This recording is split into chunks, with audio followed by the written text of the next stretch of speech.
Mas o que eu vou tentar passar com vocês é a discussão dessa relação, primeiro a introdução geral sobre a questão das populações tradicionais e, por fim, pegar o projeto de lei, de conversão de lei, do número 12, que converte a lei provisória 759. Para mim, tem algumas coisas lá que são, ou são confusas, ou demonstram o total desconhecimento do que eles estão regulamentando.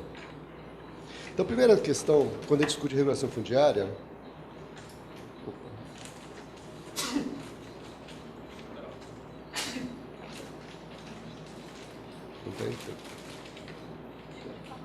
é a questão, já o professor Jerônimo já colocou, que é a questão do caos fundiário. Mas o que é importante nesse debate? É entender que, quando faz regulação fundiária, o que é que está por trás? O que nós estamos conversando? Ou quem está querendo buscar? Não sei qual a minha posição, melhor ficar desse lado. A primeira dela que está sendo disputada. Na realidade, regularização fundiária é regularizar terra, água e os recursos florestais. E quem é que está disputando isso? Na verdade, está discutindo quem é que tem direito à terra. São a agricultura familiar e as populações tradicionais. Nós estamos discutindo a grande propriedade monocultora. Estamos discutindo a questão das áreas protegidas, que inclui parque, reserva extrativista, reserva biológica.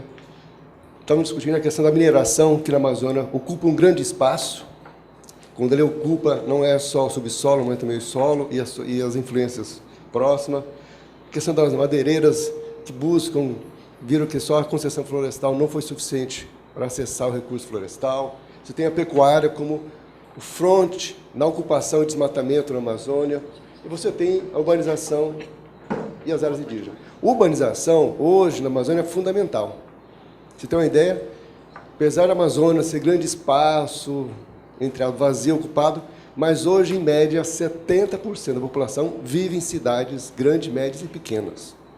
Então, se tem algum município, o número de pessoas no campo continua o mesmo, há 20 anos atrás. Mas o número de populações que estão na cidade aumentou muito. Por quê? Houve uma grande migração externa que fez com que a disputa hoje da terra também se dá pelas áreas periurbanas, onde também tem os recursos naturais, tem fontes de água e um grande debate que é a questão da especulação imobiliária. Então, discutir regulação fundiária é discutir quem é que tem direito a ter direito à terra. E é isso que a gente vai discutir. Quem tem direito a ter direito a terras e recursos naturais? Então, quando a lei estabelece critérios, ela está definindo quem pode e quem não pode. Porque propriedade, seja ela pública ou privada, quando eu digo que é propriedade, estou dizendo o seguinte, que alguém é dono e os demais não são. A propriedade é exclusiva, ela é exclusiva para uns e excludente para a sociedade, para o restante. Então, o conceito de propriedade foi construído nessa visão. Não é uma relação de propriedade flexível, onde quem é dono flexibiliza também quem não é dono poder utilizar. O conceito ocidental de propriedade, que vem desde os gregos e com os romanos veio muito mais forte isso, que é a ideia de tornar próprio e excluir os demais. Então, e o Brasil não mudou isso, a consideração de terra no Brasil é alta, não tem política que altera isso. Por quê? Porque não é a regularização fundiária, não é a criação de unidade de conservação que vai diminuir a consideração de terra. A consideração de terra é uma definição constitucional. É quando a sociedade brasileira disser o seguinte, não, basta que uma pessoa detenha tantos recursos na mão. Como vários países fizeram isso, a França faz isso via imposto, os Estados Unidos também, a Itália delimita na Constituição qual a maior propriedade que pode ter. Então, a sociedade tem que definir qual o limite de propriedade pode ser apropriado por um grupo ou por uma pessoa. Na área urbana não muda nada, é a mesma coisa. Se você pegar os grandes centros, quantos imóveis poucas famílias possuem? Que propriedade é imóvel que, independente da flutuação da inflação, ela continua estável. Quer dizer, um patrimônio, a propriedade é vista como patrimônio imobiliário, não como uma produção, ou o local de moradia. E a questão, já colocaram bem aqui, a questão da violência, que tem aumentado nos últimos tempos, e sempre as regiões são aquelas que se destacam na violência. Então, não vou perder um tempo aqui, que já foi falado. Agora, tem um dado novo. Regularização fundiária, que o novo projeto está propondo, na realidade, tem por trás a grande discussão que é o preço da terra. Não existe no Brasil melhor investimento E aí, o professor Bastião Redon poderia muito bem falar melhor que eu sobre isso, mas está o Vitor que vai ajudar, que ele tem alguns estudos mostrando essa questão da terra, concentração e preço da terra, onde é o melhor investimento. Tá? Quiçá melhor que ter narcotráfico. Porque você cresce o preço independente de fazer alguma coisa. E aumenta o preço mais ainda se tiver uma aula pública próxima ou uma estrada passando. É um bem imobiliário que mobiliza o capital, ou seja, poucas pessoas, quanto maior a propriedade, menor, diminui o número de pessoas que pode comprar, etc. Mas, de outro lado, são essas poucas pessoas que podem ter dinheiro para comprar. Porque quanto melhor o imóvel, maior número de pessoas para comprar. Só que essas pessoas não têm dinheiro para comprar, se não tiver financiamento. Que é um estudo da década de 80, esqueci o nome do economista peruano, que mostrou que temos... A solução da cidade era todo mundo ter tido propriedade, porque os pobres iam ficar ricos, porque teriam propriedade e tal. E o Banco Mundial foi nessa onda depois. O próprio Peru demonstrou que isso não funciona. Um bairro todo mundo conseguiu título de propriedade, só que os bancos não aceitavam para financiar, porque era muito pequeno, não valia a pena o risco do banco financiar e dá muito custo do banco financiar pequenas propriedades. Ou seja, não basta ter o título para dizer que vai ter acesso a financiamento. Quer dizer, tem que ter uma política pública por trás para facilitar esse financiamento. Mas, na realidade, o que está discutindo aqui não é terra para produção, é terra para especular. Não faz sentido hoje colocar mais terra no mercado se as pró que já estão ou estão degradadas ou mal utilizadas. A média produtividade do Brasil é muito baixa, principalmente nas áreas de fronteira. Então, o que, na realidade, você quer é estoque de terra para especular. E, nesse ponto, o Brasil é o maior investimento. Tem vários estudos que mostram, tem até uma revista privada que anualmente sai esse manual mostrando o valor da terra em cada região do Brasil. E faz o levantamento. E aqui nesse estudo aqui do Bastião que levanta, só no Pará, a mata, propriedade com mata custa 526 hectares. R$526 por hectare. Já com pastagem custa 2.710. Ou seja, uma diferença de R$528. Ou seja, quanto menos floresta, mais valoriza. E se tem uma estrada próxima, maior valor do imóvel. Isso demonstra o seguinte, que ainda a lógica é desmate, porque o seu imóvel, mesmo grilado, vai aumentar. Mas o mercado estimula e cria um mercado paralelo. Não precisa ter título de terra. Basta ter a posse, a negociar a posse. O próprio banco cria os mecanismos de captar esse recurso que está acontecendo na áreas de especulação imobiliária, no caso aqui rural. Então, a regulação fundiária, que é o debate também, e aí todo mundo espera, a regulação fundiária sempre, surge uma lei, ela vai ser um milagre, vai ser o santo milagre que vai resolver todos os problemas. Isso vem desde aqui, lembra do debate da regularização, da questão do florestal, da lei florestal, manejo florestal, mesma coisa, né? Cria uma legislação e espera que a legislação resolva todos os problemas. E não vai resolver, porque o problema, a lei é um instrumento dentro de um contexto maior. Então, discutir regulação fundiária de fato, uma política dentro do ordenamento territorial. O que é ordenar o espaço? É definir quem é que tem direito a ter direito à terra. As populações quilombolas, indígenas, ribeirinhos, pequenas propriedades, próxima urbana. São um leque de sujeitos disputando esse espaço. Então, a regulação fundiária é só um pequeno elemento do debate do ordenamento territorial. Não é o inverso. E aí acaba criando uma expectativa que nunca vai ser respondida. Tem as definições que vão entrar, mas o ordenamento é exatamente isso. Quando você discute regularização, reconhecimento dos territórios nacionais, o cadastro ambiental, o licenciamento ambiental, cumprimento da função social da propriedade, quer dizer, é uma política pública que estabelece um diálogo com a sociedade e aí vai se construindo. Porque não existe política que a sociedade não participa e não delibere o que é melhor.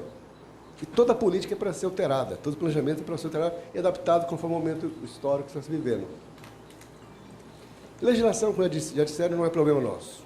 Aliás, os brasileiros são muito criativos. Quando a gente vai discutir em seminários internacionais sobre as categorias jurídicas de proteção das florestas e das populações internacionais, a gente apresenta 15 categorias. A pessoa fala, nossa, tudo isso. Aí, no final, eu sempre se pergunta, sim, e faz aquela pergunta básica que deixa a gente embaraçado. Com tanta legislação, isso funciona? Aí, quando a gente vê como a quantidade não quer dizer nem uma relação direta com a eficácia. E a relação de povos e comunidades tradicionais. Tem uma legislação que demarca, diz que é importante a demarcação, ou seja, há claramente na sociedade uma disputa de conceito, a questão do direito ao território, propriedade e as áreas protegidas, e tentando infringir, dizendo que é um conceito que vem muito tempo atrás, desde os americanos, onde parque não pode ter gente, e as áreas que se pode ter gente, pode se utilizar, o que vale é a produção. Só que no caso brasileiro, nem a produção é um elemento fundamental. Quando você for olhar qual o custo da produção da monocultura, poluindo água, solo, etc. Então você tem, e no caso da população internacional, você tem toda uma legislação. Mas um outro elemento importante da reconhecimento dos territórios tradicionais é da proteção florestal, que já Paulo Moutinho já colocou muito bem, que hoje, em média, pelos dados do Serviço Nacional Florestal, é que você tem, no mínimo, 57% das florestas públicas estão em mãos ou manejo das populações tradicionais. Essa é uma média, diria, baixa internacional, que a média internacional é de 60% a 65% dos países onde tem grupos tradicionais detêm a cobertura vegetal nos seus países. Se você pega a África, a Ásia, a Oceania, a média vai dar de 60% a 65% da cobertura florestal estão sob o controle das comunidades. Na verdade, nós estamos não só na questão da mudança climática, mas estamos discutindo o futuro da própria floresta, da biodiversidade e do uso dessas florestas, se conseguirem se manter em pé. E a regulação fundiária, também, basicamente, ela busca o quê? Concretizar o domínio e a posse do Estado e privado. Então, regularizar o quê? Dizer, olha, o que é público, o que é privado? Quem é que tem direito, baseado na lei, quais são os critérios? Está morando mais de ano em dia, desmatou, está produzindo e tem direito à terra. Não, população tradicional está ocupando a terra, várias gerações se reconhece, área indígena. Quer dizer, regularizar seria um conceito, o homem seria definir quem é quem e quem é que tem direito. Só que uns dados que nós fizemos sobre uma pesquisa, onde foi analisar o procedimento de reconhecimento ao direito ao território. Que é uma pesquisa, eu chego à conclusão que você tem dois grandes momentos. Tem direito ao território e o direito do território. Direito ao território é o procedimento que você tem para conquistar o território, e reconhecimento pelo Estado. E direito ao território é o poder que os grupos sociais, essas comunidades têm, de utilizar o território após o reconhecimento. Na primeira fase, nós percebemos que, no caso do Pará, área indígena e área quilombola, basicamente, 80% dos processos param em dois momentos. E são momentos políticos. É decisão de aprovação de relatório, é reconhecimento, fazer a prova do relatório, saiu o decreto de reconhecimento, ou seja, o processo fica 10, 20 anos parado por uma questão política, não é técnica. E toda a legislação que regula o procedimento de reconhecimento do território não tem prazo. Ou seja, um processo pode ficar 1 ano, 2 anos na mesa do técnico e do presidente. O coordenador da FUNAI, sem nenhuma norma que obrigue ele a dar um despacho naquele processo. Ele pode fazer N alegações. Ele não estabelece prazo mínimo para um processo antes. Então, na realidade, se você for fazer regulação fundiária, você estaria o quê? Diminuindo todas as dívidas, que é essa questão do caos, o que é público e o que é privado. E, a partir daí, discutir claramente com a sociedade o que quer destinar. E aí, pela legislação, você tem uma destinação. Quem tem direito à terra, se tiver, como primeira slide eu coloquei, vários sujeitos disputando a terra. Quem tem direito? Pela legislação, primeiro, os grupos indígenas, áreas protegidas, quilombola e populações tradicionais. Destinação urbana, vem antes da questão de assentamentos, ou ocupação familiar. Mesmo na destinação urbana, você pode criar aqui projeto de assentamento casulo. São pequenas ocupações para uso hortícola granjeiro, mas aí a iniciativa é do prefeito. E, por último, a média de grande propriedade. Também nós temos aqui vários tipos de documentos, nós somos, como eu falei, muito criativos, temos, olha, reserva extrativista, reserva sustentável, projeto de assentamento extrativista, projeto de sustentável, você não falta legislação para regular. Não precisaria de mais uma legislação. E também tínhamos vários órgãos que faziam isso. Hoje a gente não sabe exatamente o esvaziamento da FUNAI, aliás, o novo presidente da FUNAI é um general, que assumiu agora a presidência da FUNAI, com desmantelamento, e sem contar o seguinte, órgão público sem dinheiro pessoal não funciona. Não adianta. Se não tiver pessoal, não tiver dinheiro para poder pagar diário, fazer trabalho, esqueça. Só vai ter que constar. Essa quantidade de órgãos acabava criando mais confusão administrativa do que resolução. Também aqui mais outro caso que quantidade não é qualidade nem eficiência. E com a PEC, hoje o projeto de lei de conversão 12 de 2017, da antiga medida provisória, que vem mudando várias leis, ela primeiro, assim, nunca se teve uma medida provisória, teve tantas emendas, 732 emendas. Dessas, 100 e poucos foram incorporadas. A gente não sabe exatamente, vou falar sobre a PEC, do projeto de lei agora, de conversão, mas sem saber se amanhã já não mudou tudo que eu estou falando aqui. Essa instabilidade é grande. Não está claro como é que essa medida vai beneficiar as pessoas mais pobres. Pelo contrário. E realmente vai ter uma aquisição de terras públicas por um preço muito mais baixo que já estava. Tem áreas que só vai ser cobrado 1/3 do valor da terra no mercado local. Ou seja, é uma área que a especulação vai ser muito mais difundida e estimulada.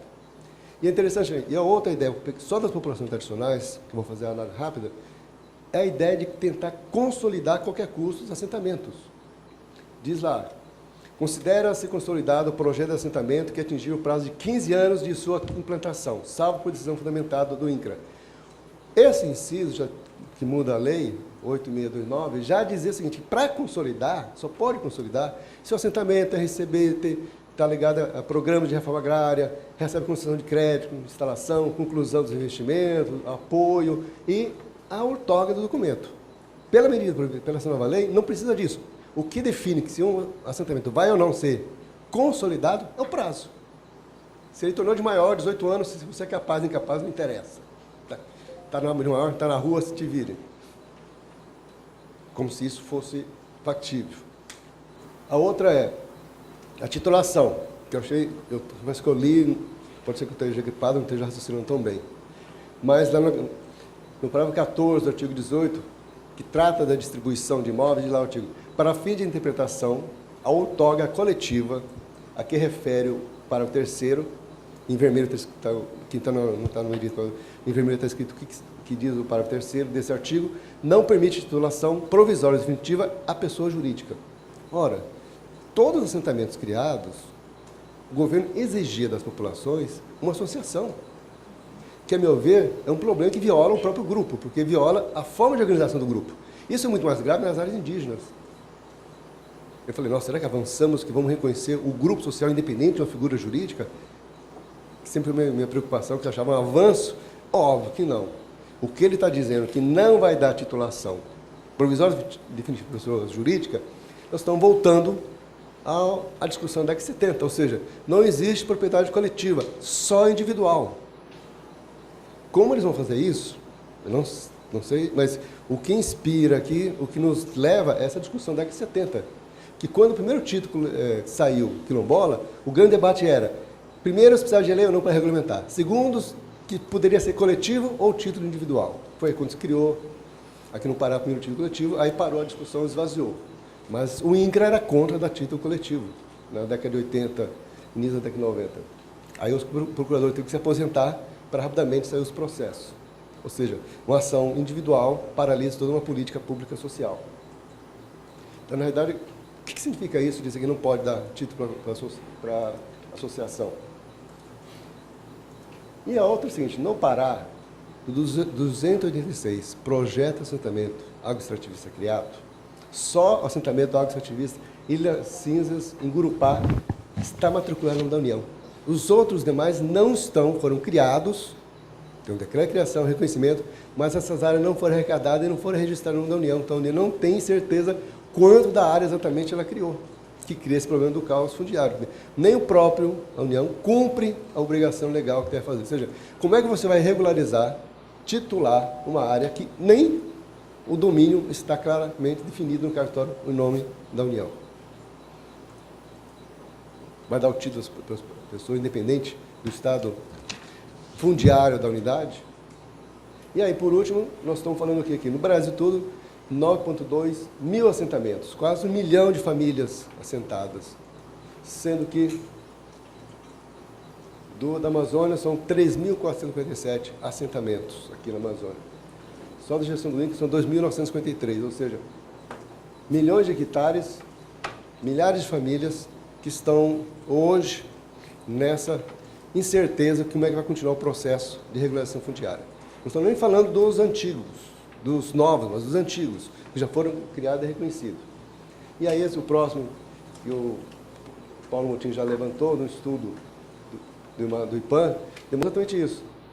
De fato, os assentamentos que mais desmataram foram assentamentos que não são pais. Boa parte dele está no período de criação do FHC. A partir dos assentamentos diferenciados, o nível de desmatamento é muito menor. Isso nas áreas florestais, ou seja, 80% do desmatamento, ou 50%, estão só em 86 assentamentos. E mesmo assim, assentamentos não são mais, claramente, se eu olhar em mais satélite, perceber que a ocupação é de pequena propriedade, é de média e grande propriedade, ou seja, é a concentração de terra dentro de áreas para assentamentos.